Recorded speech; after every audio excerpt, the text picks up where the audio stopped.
Você já se perguntou o que são armas químicas? On command, all 6 pieces were fired. The visible cloud is burnt powder and dust kicked up by the bursting shell. GB itself is invisible in air. These scenes were filmed simultaneously by remote control cameras in each separate location and have been shortened to conserve the running time of the film. The animals in the machine gun position were the first to be affected. The rabbit and goat showed symptoms in less than a minute and were dead in less than 4 minutes. The sampling equipment in each position measures the concentration of GB that penetrates the fortification. The animals in the hasty bunker began to react to the GB in less than 2 minutes and were dead within 3 minutes. The goat in the machine gun position has now expired. It is less than 3 minutes since the shells landed. The effects of the nerve gas on the 2 goats in the command post bunker were evident in less than 2 minutes. A partir do século XX, o mundo percebeu o poder dessas armas e as consequências irreversíveis do seu uso. Consiste em qualquer substância tóxica que pode levar à morte ou causar lesões permanentes, tanto em seres humanos quanto em animais. Os equipamentos utilizados para disparar essas substâncias também entram na definição. O poder destrutivo desse tipo de arma não se dá nas explosões, como são os casos das bombas no geral, mas sim pela capacidade de produzir reações no corpo do indivíduo que pode levar sim à fatalidade. Mesmo elas podendo ser absorvidas pela boca ou pela pele, normalmente o envenenamento ocorre pela respiração. Isso porque os agentes são normalmente líquidos e eles são vaporizados no ar, e espalhados no ar para dessa forma atingir uma maior área e, consequentemente, um maior número de alvos. Essa característica é o que torna as armas químicas algo horrível. Quando lançadas no ar, ela deixa de ser possível de ser controlada e atingindo tanto combatentes quanto civis. De acordo com as normativas de guerra e do direito internacional, isso se torna um fato inaceitável. Além dessa característica indiscriminatória, as armas químicas também causam um sofrimento desnecessário que não proporciona vantagem militar suficiente e comparada com esse uso. O extermínio por inalação de gás tóxico é uma marca do nazismo. A rapidez e eficácia do método foram importantes para sua implementação nos campos de concentração. Bom, quando a gente fala da ascensão do nazismo, a gente tem que ter ideia de que o nazismo ele tem o campo das ideias e ele tem o campo da ação, né? Evidentemente que elas estão interligadas. Mas o nazismo enquanto ideia, né, ele nasce a reboque do fascismo italiano, tanto que o Hitler era fã do Mussolini, né? Mas evidentemente que a gente não pode personificar o nazismo como se o nazismo tivesse braços e pernas e um bigodinho que fosse o Adolf Hitler. O Adolf Hitler é uma dessas cabeças, é o porta-voz desse nazismo, é um dos componentes das engrenagens, né, desse nazismo. Mas o nazismo emerge na Alemanha na esteira de um conjunto de ideias fascistas, né, mas obviamente com a cara daquele país que é a Alemanha. Então você tem algumas características incomuns que faz o nazismo se encaixar aí no bojo dos regimes fascistas, né, um fascismo alemão, vamos dizer assim, uma espécie de fascismo alemão.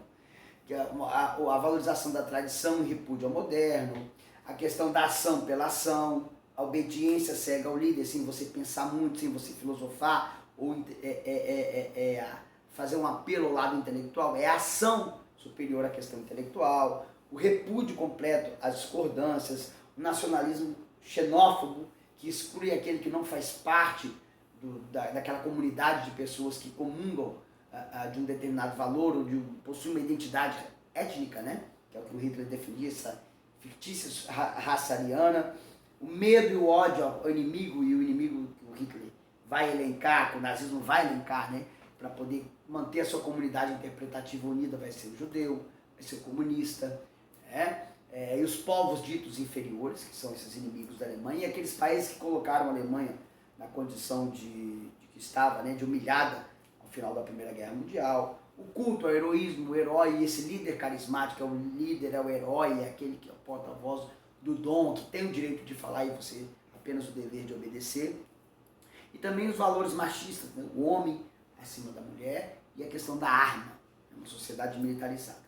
Agora, tem também, né, na questão nazista a questão racial, né, étnica, que o Mussolini, por exemplo, não trabalha com essa questão. Né? Existem algumas similitudes, como a questão da Itália ter se sentido desvalorizada na Primeira Guerra Mundial, a Alemanha humilhada. Mas, enquanto acontecimento, né, o nazismo ele emerge na Alemanha no contexto de baixa autoestima, sentimento de frustração pelo que aconteceu após a Primeira Guerra Mundial, as sanções que a Alemanha os prejuízos que ela teve que arcar com a guerra. Né? Então tem o contexto do pós-guerra, tem a questão do contexto do comunismo, do socialismo soviético que emerge, e isso vai fundamentar o discurso anticomunista do Hitler também. A questão da própria liderança carismática, né? Alguém que saiba comunicar essas ideias, o Hitler era esse líder carismático, que tem uma promessa de revanche, de que a Alemanha recuperaria a sua condição de potência mundial, que foi retirado dela na visão do Hitler durante ao final da Primeira Guerra Mundial.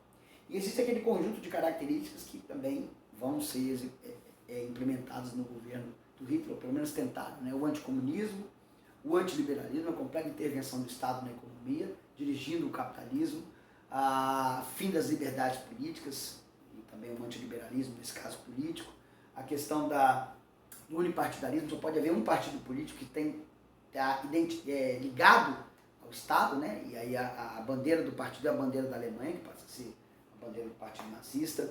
O militarismo, uma sociedade militarizada, ultranacionalista, ou seja, os interesses da nação do país têm que se sobrepor aos outros interesses, anexando território, tomando colônias, aquilo que for, e tudo isso regrada muito autoritarismo e culto ao líder. Então o nazismo ele emerge, ele tem um conjunto de ideias próprias, que muitas delas em comunhão com o fascismo, tanto que são bem siamesas, né? Vamos dizer, únicos, são siameses, e tem o contexto da Alemanha do pós-guerra, que é aí o que vai compor o nazismo. E o estopim vai ser, obviamente, o líder carismático, a chegada ao poder, a aproximação de Hitler com os empresários. Né? E dentro dessa doutrina vai caber todas as atrocidades possíveis, seja no campo de concentração, seja o uso de armas químicas, dentro dos campos de concentração ou mesmo nas guerras, né? Vale tudo pelo poder. Os fins justificando os meios, né? Os fins, obviamente, nazistas. Der Führer der deutschen Jugend hat das Volk.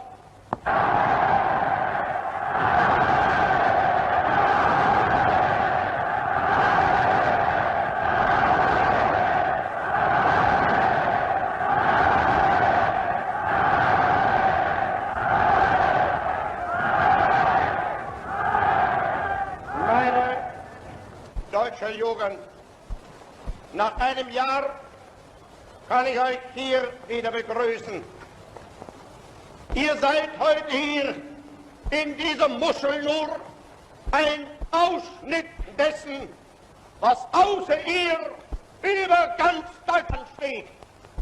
Und wir möchten nun, dass ihr, deutsche Jungs und deutsche Mädchen, in euch all das aufnehmt, was wir dereinst uns von Deutschland hoffen. Wir wollen ein Volk sein. Und ihr, meine Jugend, sollt dieses Volk nun werden. Antes de chegar às câmaras de gás do extermínio, o Zinfandel foi concebido originalmente como pesticida. Hitler, com um plano genocida que requeria uma massa inconcebivelmente numerosa, em um espaço mínimo de tempo, procurou avançar sobre novas formas de extermínio maciço mais rápidas e eficientes. Em setembro de 1941, no começo de Auschwitz, foram iniciados os primeiros testes com Zinfandel contra 600 prisioneiros de guerra soviéticos e uns 250 doentes. Ao entrar em contato com o ar, as damas do Zinfandel se transformavam em um gás mortal. Rapidamente foi mostrado que se tratava de um método mais eficiente e por isso ele foi escolhido para ser um dos agentes do massacre em Auschwitz. A relação do gás era uma dor extrema e convulsões violentas, que atacavam o cérebro e produziam um ataque cardíaco em questão de segundos. O gás, por ser mais leve que o ar, penetrava nos pulmões por meio de inalação e bloqueava a respiração celular. O coração e o cérebro eram os primeiros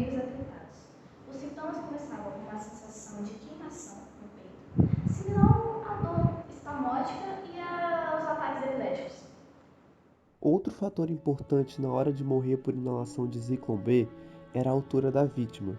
Por ser um gás mais leve que o ar, ele se acumulava nos espaços superiores da câmara de gás, matando primeiro os adultos. As crianças, por sua vez, morriam minutos depois de ter visto morrerem seus entes queridos, sofrendo ainda mais que eles.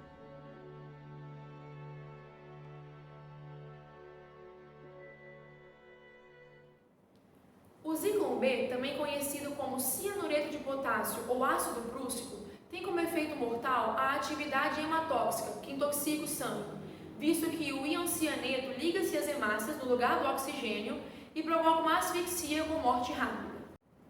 Apesar de sua produção sintética ser realizada através de uma simples reação entre ácido cianídrico e hidróxido de potássio, o cianeto, que é a parte tóxica do composto, pode ser encontrado com facilidade em sementes de frutas e em alta quantidade na mandioca brava, que é muito consumida no norte do Brasil. Em altas quantidades, o cianeto pode provocar morte rápida, porém, se manuseada de forma correta, a substância adquire grande valor comercial, utilizada em revelação de fotos, colas de resina e produção de plástico. Devido à evolução química industrial, o cianeto de potássio abandonou sua função principal, mortal, no século XX, para seguir demais atividades na indústria química. A fim de proibir o uso dessas armas letais, como o Zyklon B, foi criada em 1997 a OPAC, Organização para a Proibição de Armas Químicas, organização internacional independente, mas que atua em estreita parceria com a ONU, Organização das Nações Unidas, com o objetivo de garantir a implementação da CAC, Convenção de Armas Químicas, que determina a proibição total da preparação, fabricação, armazenamento e uso das armas químicas, para que os usos dessas substâncias sejam aplicados apenas para propósitos pacíficos.